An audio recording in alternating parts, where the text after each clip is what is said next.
Hello and welcome to another Teaching Times video. Today we're happy to be joined by Diane Masson, who is Head of Science at Walton High School. It's lovely to be speaking with you, Diane.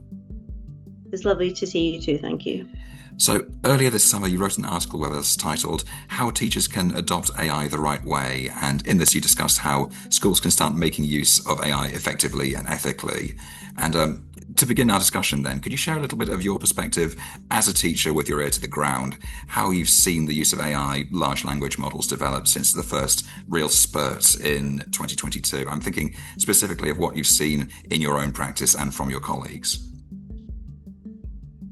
So we've been trying to use AI in a way to lighten our workload, because our workloads have got much greater over the last few years, and we've been trying to use that to assist our workloads, but also to assist pupils in helping them with feedback and other things that might be useful for them.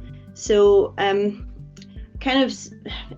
it's kind of taken off in the last sort of, year or so, and our school has been trying to embrace the use of AI, but we've been trying to do it in a way that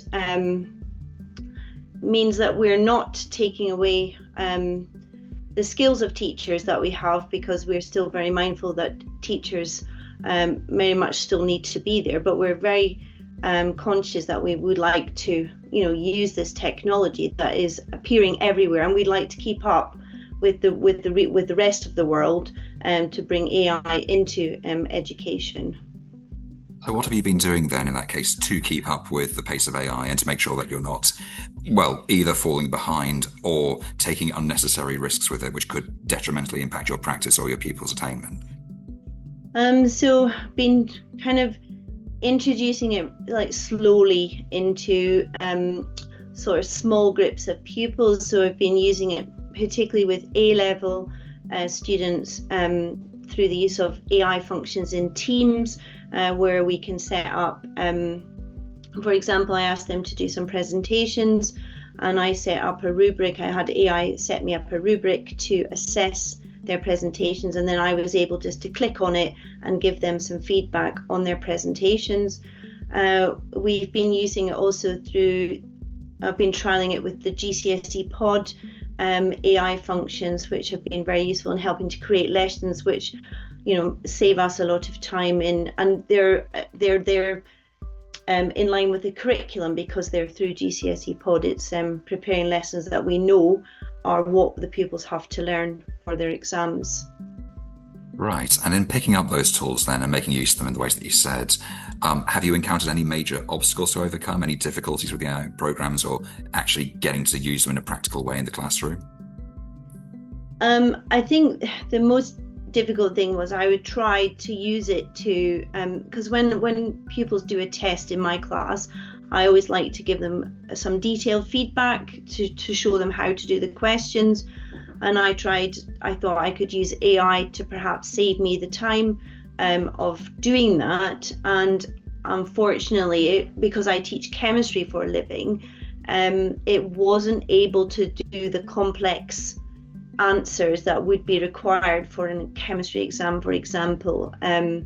It kind of could do the multiple choice, but it couldn't do the long answers that we have quite a lot of in the 3 papers that A-level students sit. So I found difficulty on that. And when we were doing BTEC as well, when we were marking their assignments, we had to be careful that they hadn't used AI to completely write their assignments. So I suppose those are the difficulties that we've come across, that it can't quite replace the knowledge I would have to give them feedback. It hasn't quite got that capability, and then we have to be careful that pupils are not using it to write their assignments.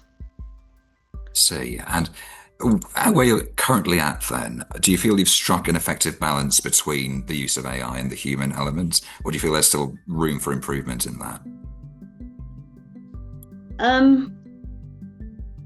I think there's always room for improvement. I think we have just been dipping our toes in the water, so to speak, with AI, and looking to continue doing that. The school is looking to have that as kind of one of its unique selling points, is to have AI as a big feature in the school. And I'd say at the moment we're just dipping our toes in it at the moment.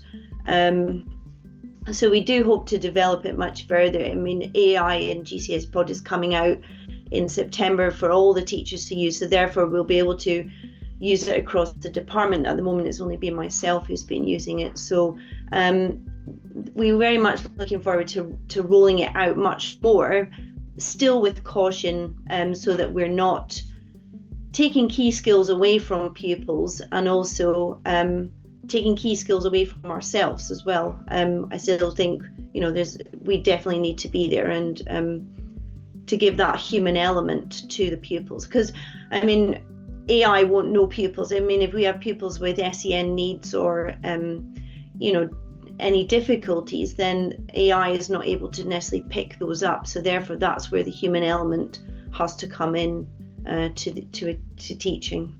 Right, of course. And just to dial back to what you were saying earlier then about the rollout of the GCS pod and how you're doing it across your department, can you tell us a little bit about what sort of structure you have for adopting these tools or making sure they're being used correctly at Walton High School? Do you have a sort of professional development community, or just a more informal sort of network of yourself and your colleagues sharing advice and best practice? What's the sort of structure look like? We do have a trust AI policy, which has just recently been written for the trust, the schools that we have in the trust.